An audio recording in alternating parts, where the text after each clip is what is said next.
صاحب ایک سوال جو بڑا ضروری ہے وہ یہ ہے کہ جو آپ کام کریں اسپیشلی جو فیملی ریلیٹڈ میٹرز ہیں اٹلی میں، جو پاکستانی آ کر یہاں پہ رہتے ہیں، ان کے کیا چیلنجز ہیں، کیا کانسیکوینسز ہیں، اور آپ نے جو بھی ریسنٹلی انیشیٹو بھی لیا ہے اس کے بارے میں ہمیں ضرور بتائیے. جس میں بڑی انٹرسٹنگ بات آپ نے جو سوال کیا، سارے سوال ریلیٹڈ ٹو جو ہے وہ انٹیگریشن ہے، لیکن یہ سب کچھ کرتے ہوئے چیلنجز جو فیس کرنے پڑتے ہیں وہ یہ ہے کہ آپ نے اپنے پلیٹ فارم پہ کچھ آرگنائز کیا اور وہاں پہ کسی کو مائک دے دیا، اس نے کچھ ایسا کہہ دیا جو اگینسٹ آف جو ہے وہ لا ہے، تو اس کے کانسیکوینسز جو ہے پھر انکوائریز آپ پہ شروع ہو جاتی ہیں. تو بہت بڑی، اگر آپ مائک پہ نہ بلائیں ہماری قوم کو تو ان کو یہ پرابلم ہوتی ہے کہ ہمیں مائک نہیں دیا گیا. تو یہ بہت بڑا چیلنج ہے. اے آئی کا دور ہے، آپ جو بھی کہتے ہیں بھائی وہ پتہ چل جاتا ہے ان کو. اس کے علاوہ جو بات کی جائے جو کچھ بھگتنا پڑ رہا ہے، اس میں ایک یہ بھی ہے کہ جتنے لوگوں کی فیملیز کو ہم نے سیو کیا، ہم ان کو ایک چانس دیتے ہیں کہ ان کا گھر بس جائے، لیکن جب دیکھتے ہیں کہ ان کا گھر نہیں بس رہا. رات کو میں نے ایک بات کی پروگرام میں بھی کہ ایک بچی کو انہوں نے گرم استریاں کر کے لگائی، ساس نے اور اس کے ہسبینڈ نے، میں نام نہیں لوں گا، کیسز ہو چکے ہیں، رجسٹرڈ ہیں. گرم استریاں اس کی جو ہے وہ میں آپ کو بتا نہیں سکتا کہ میں نے اپنی آنکھوں سے دیکھا اور بہت مشکل تھا. ایک اور فیملی تھی، انہوں نے کیا کیا، انہوں نے جو ہے بندے نے بازو کاٹ دیا، بلیڈنگ رک نہیں رہی تھی اپنی وائف کا. پھر ایک اور، یہ دس از ناٹ نارمل. ایک اور جو دیکھا اس نے کیا کیا، نائی کو بلا کے ختنے کروا دیے اپنے بچے کے، وہ بلیڈنگ نہیں رک رہی، وہ جناب بچہ بھی انہوں نے جو ہے اس والدین کے خلاف کیس کر دیا. تو یہ ساری چیزیں جو ہے انٹیگریشن کے اگینسٹ ہیں. جو چیلنجز فیملیز کو سیو کر کے ہمیں جو دھمکیاں، ایک دفعہ فون کرتے ہیں آپ پیسے لے لیں کیس واپس کر لیں. میں تو خیر بڑے اچھے جواب دیتا ہوں، ساروں کو پتہ ہے. تو کچھ تو پھر دھمکیوں کے بعد لڑائی پہ آ جاتے ہیں، اور کچھ کہتے ہیں ہم آپ کو مل لیں گے. ان کو خبر ہونی چاہیے، میرے پاس یہاں پہ تھا میرا بیگ پتہ نہیں کہاں، ان کو خبر ہونی چاہیے کہ جو ہمارے پاس ہے وہ آپ ایسے انگلی بھی کریں گے تو آپ کے خلاف جو ہوگا وہ آپ کو اندازہ نہیں ہے. ہمارے پاس پراپر بیج ہے، اتھرائزڈ ہے، تو یہاں پہ تو کچھ نہیں کر سکتے. پھر کیا، ہاں انٹرسٹنگ بات یہ ہے، میں جس دوران اسپین میں تھا، اسپین کانفرنس میں تھا، جب مجھے گولڈ میڈل ملا، اسی دن کی ایف آئی آر پاکستان میں کٹ گئی کہ وقاص صاحب اسلحے کے ساتھ پائے گئے ہیں فیصلہ آباد کے قریب. ایف آئی آر کٹ گئی. میں سمجھتا ہوں F I R first information report ہوتی ہے، لیکن جو لکھنے والے ہیں آفرین ہیں ان پہ بھی یہ بات میں نے کر دی. اسی طرح کی اور ایف آئی آرز پچھلے 3 ماہ میں 95 سے زیادہ ایف آئی آرز پاکستان میں کٹ گئی ہیں میرے خلاف کہ جناب یہ انہوں نے یہ کیا ہے، یہ کیا ہے، یہ کیا ہے. ابھی ہم بھی فیملی مین ہیں، ہم نے بھی پاکستان جانا ہے، ہم نے کیا ایسا جرم کر دیا. تو اوبیسلی پھر جاؤں گا تو پھر کسی پروٹوکول کے ساتھ جاؤں گا. پھر میں بھی وہ جو ہوتے ہیں گن مینز اور سارے وہ جو پاکستان میں چلتا ہے، مجھے بھی پھر کوئی پیکج دیکھنا پڑے گا. بھائی میں نے 10 ڈالے آگے لینا ہے، 10 پیچھے لینا، کیا یار، خدا کی قسم آپ کی ملک کی، ہمارے ملک کی بقا کے لیے لڑتے ہیں اور آپ ہم لوگ. لیکن میں ان چیزوں سے کمزور نہیں ہوتا. یہ انٹرسٹنگ بات ہے، مزے کی بات ہے. اور کریں ایف آئی آر ہو، اشتہاری قرار دے دیں، ہمارے پاس ایویڈنس ہے ہم کس ٹائم کہاں تھے. تو یہ کانسیکوینسز ہیں جو بھگتنے پڑ رہے ہیں. اور لاسٹ ٹائم ہمارے ساتھ ایک ایمبیسڈر آئے جرمن سے، ان کے ساتھ ایک پاکستانی بھائی تھے، ان کو ایف آئی آر کی کاپی آ گئی، اسٹیج پہ بیٹھے ہوئے، یہ وقاص صاحب نے پچھلے مہینے یہ کیا ہے، آپ ان کے ساتھ بیٹھے ہو، he is wanted, yes I am wanted. میں حقیقت اگر اس طرح وانٹیڈ آپ بنانا چاہتے ہیں تو میں ہوں، اور میں کرتا رہوں گا، اور میں ایسا ہی ہوں. جو بات ہم کرنے جا رہے ہیں انٹیگریشن کی، انٹیگریشن میں آپ نے دیکھا ہوگا، جیسے یہ میں نے ختنے والی بات بتائی، نارمل نائی کو بلا کر انہوں نے جناب وہ ختنے کر دیے.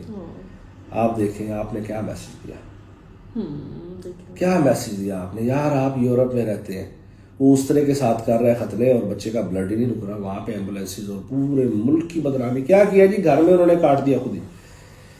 تو نہ صرف یہ، اور بڑے ایسے پوائنٹس ہیں جو ایجنٹس پھر رہے ہیں انلیگل، جو ہے لوگوں کو لے کے آتے ہیں. ابھی ہمارے پاس ایک کیس آیا، میں یہ بات جو ہے وہ کرنے جا رہا ہوں. اس کیس میں والدہ کچھ سالوں سے انتظار کر رہی ہے کہ بیٹا واپس آئے گا، اس کو کاٹ کے پھینک دیا گیا. ابھی میری ہمت نہیں ہو رہی کہ اس کی ماں کو کیسے بتاؤں کہ کس طرح سے اس کو کاٹ کے پھینکا گیا. کیس ہمارے پاس ہے اس کا. تو کسی حد تک اس کو اندازہ ہے کہ اس کے بیٹے کے ساتھ کیا ہوتا ہے. یہ ساری چیزیں تب جنم لیتی ہیں جب آپ, لیکن خدا رہا میں آپ کو بتا رہا ہوں کوئی مشکل نہیں ہے. آپ کسی بھی ملک کا لینگویج کورس کریں, میں آپ کو کی دے رہا ہوں یونیورسل کی. آنے سے پہلے آپ اٹالین جو ہے سیکھ لیں, جرمن سیکھ لیں, لینگویج کورس کریں, اس کے بعد ٹورزم کا ویزا اپلائی کریں, جا کے انہی کی زبان میں انٹرویو دے کے دیکھیں آپ کو ویزا ملتا ہے کہ نہیں ملتا. ایفرٹ تو کریں, کیا ضرورت ہے ان چکروں میں پڑھنے کی.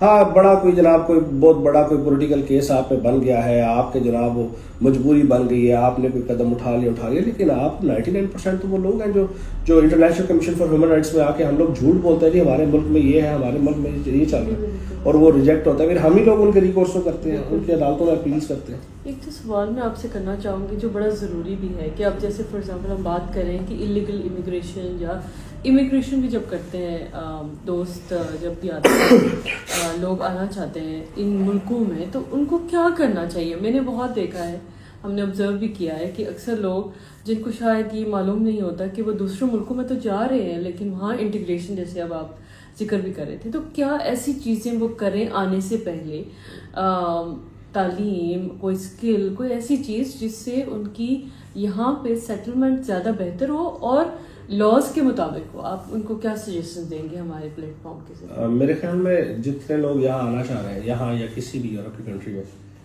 ہر ملک میں آنے سے پہلے اس ملک کی سب سے پہلے کم از کم زبان سیکھ لیں. اور زبان میں سب سے پہلا جو امپورٹنٹ ورڈ ہے وہ ویلکم کرنا سیکھ لیں. میں مزے کی بات آپ کو بتا دیتا ہوں, میں اکثر سفر کرنے کا موقع ملا دوسرے ممالک میں, تو کچھ ایشین کنٹریز کے ایسے ملک ہیں جو ٹیکسی ڈرائیور دیکھتے ہیں نا جب کہ یہ بندہ نیا ہے تو وہ آپ کو وہ چکر دیتے ہیں, میٹر لمبا کر دیتے ہیں, روڈ غلط لے لیتے ہیں, یا کوئی بات ایسے کرتے ہیں. تو صرف میں نے 2 لفظ سیکھ لیے, میں نے کہہ دیا آپ کے خیال میں مجھے سمجھ نہیں آتی آپ کی, انہی کی زبان میں, ہر ملک کی زبان میں, یہ میں نے کی ورڈ دیکھ لی. تو میں نے فون کان سے لگایا, میں نے بولا آپ کے خیال میں مجھے سمجھ نہیں آتی آپ کے ان چکروں کی فون پہ. ابھی ٹیکسی ڈرائیور کے کام کھڑے ہو گئے, یہ تو میری زبان بول رہا ہے, اس کو تو سارا پتہ ہے, تو چکر سے بندہ بچ جاتا ہے. تو یہ تو ایگزامپل تھی. ہاں مشورہ یہ ہے کہ جب آپ آئیں اس ملک کی زبان سیکھیں. سب سے پہلا کام آپ کریں, میں جب یہاں پہ آئیں آپ جائیں اپنے کمونے میں, کمونا ہوتا ہے یہاں کا جو یونین کونسل جہاں پہ, وہاں پہ جائیں, وہاں پہ ایک اسیسورے ہوتا ہے, اس کو بولا جاتا ہے پولیٹیکے سوشالے کا جو اسیسورے ہے, رسپانسبل ہے سوشل ریلیشنز کا. اس کے پاس جائیں, جا کے اپنی آئی ڈی یا اپنا نام دے کے, اپنا نمبر دے کے, اور بولیں کہ میں آپ کے یونین کونسل کا حصہ ہوں, آج کے بعد کسی بھی جگہ میری جو ہے ہیلپ کی ضرورت پڑے گی تو آپ مجھے کاؤنٹ کر سکتے ہیں, مجھے بلا سکتے ہیں, میں آپ کے ساتھ ہوں. میں آپ کو یہ دعوے سے کہہ رہا ہوں, اٹلی میں آج تک باضابطہ طور پہ کسی نے یہ جا کے اسپیشل سنگل فرد نے کبھی کوشش نہیں کی ہوگی. علم ہی نہیں.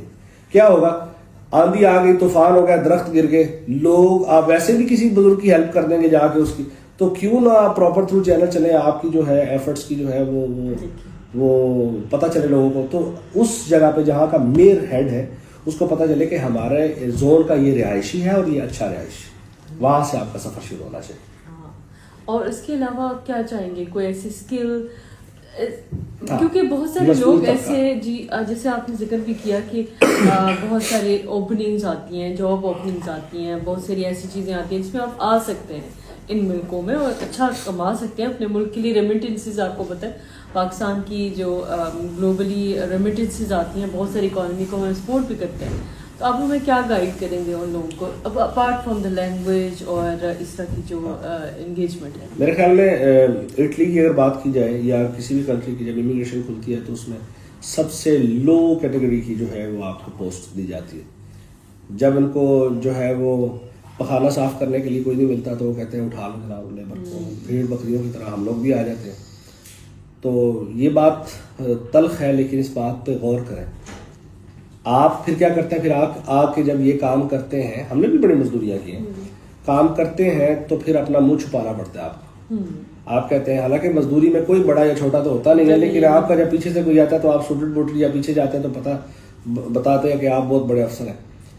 دیکھیں مزدوری سارے کرتے ہیں, کوئی زمین پہ بیٹھ کے کرتا ہے, کوئی اے سی والے کمرے میں بیٹھ کے کرتا ہے, کوئی سڑک پہ بیٹھ کے کرتا ہے. مزدوری کرنے کے میں خلاف نہیں ہوں, لیکن میں آپ کو ایک بات مشورہ دینا چاہ رہا ہوں. اگر آپ آ رہے ہیں, اگر آپ نے مزدوری کی ہی غرض سے آ رہے ہیں, اگر آپ کی کوئی کوالیفیکیشن نہیں ہے, آپ زیرو ہیں, تو آپ کے لیے مشورہ یہ ہے ٹھیک ہے جس بھی ورک ویزے پہ آپ آ جائیں, آپ آ کے وہی کام کریں لیکن پھر ایک چانس ہوتا ہے کہ آپ اس ویزے کو کنورٹ کروا سکتے ہیں کسی اور جاب پہ، نیا کانٹریکٹ ڈھونڈ لیں. تو میرا مشورہ یہ ہے کہ آنے کے لیے ٹھیک ہے، آپ جو بھی راستہ آپ کو لیگل ملے اس پہ آئیں، لیکن کوئی آرٹ سیکھ لیں پاکستان سے، ڈینٹنگ کا، پینٹنگ کا کام سیکھ لیں، ہاں جی، مستری یہ جو ہوتے ہیں کنسٹرکشن کا یہ کام سیکھ لیں. سمپل ڈرائیونگ جو ہے اس کے جو ہے وہ آپ، لیکن وہ یہاں پہ آ کے تھوڑا پریکٹیکل ہوتا ہے، اتنا ایزی نہیں ہے. اس کے ٹرک ڈرائیور بن جائیں، کچھ کنٹریز ڈائریکٹ ٹرک ڈرائیورز اٹھا رہی ہیں. ویلڈر بن جائیں. ویلڈر اور ٹرک ڈرائیورز یہ دو ایسے شعبے ہیں کہ قلت ہے، اور ان کی سیلریز بھی 3,000-4,000 ہزار یورو سے تقریباً 12-13 لاکھ سے شروع ہوتی ہیں. میں یہ تھرڈ کلاس کنٹریز کی بات کر رہا ہوں. یورپ کی سب سے تھرڈ کلاس کنٹریز میں ویلڈر کی اور ٹرک ڈرائیورز کی بہت بڑی قلت ہے. یہ شاید کبھی کسی نے بات نہ کی. آپ یقین کریں، اور یہ لوگ ان لوگوں کو ہائر کرنے کے لیے کیا کرتے ہیں، رومانیہ بلغاریہ نے ٹرک ڈرائیورز لیے اور آگے رینٹ پہ دیے اٹلی والوں کو، اور اٹلی والوں نے رینٹ پہ دیے جرمن والوں کو. اس طرح سے رینٹ آؤٹ کر رہے ہیں لوگوں کو. تو آپ جس بھی سطح پہ آئیں، لیکن یہ ایسی آرٹس ہیں جو سیکھ کے آئیں. صرف یہ نہیں ہے، اس میں ویلڈر اور ٹرک ڈرائیور میں نے کہہ دیا، اس کے بعد آپ سیکھ کے آ جائیں کنسٹرکشن کا کام، کوئی کچھ بھی ٹیکنیکل، موبائل ریپیئرنگ کا کام. کم سے کم آپ تھوڑے سے پیسے بنانے کے بعد، اور ٹیکس پیئر رہیں. آپ نے 1 سال کام کیا، کوشش کریں اپنی تنخواہ اپنے اکاؤنٹ میں لیں. اس کا یہ فائدہ ہوگا کہ آپ بینک سے لون لے کے سیکنڈ ایئرز آپ اپنا بزنس شروع کر سکتے ہیں. تو آپ، میں سمجھتا ہوں ایک بندہ زیرو سے ہیرو بن سکتا ہے، صرف پلان کی ضرورت ہے. Thank you so much doctor Waqas.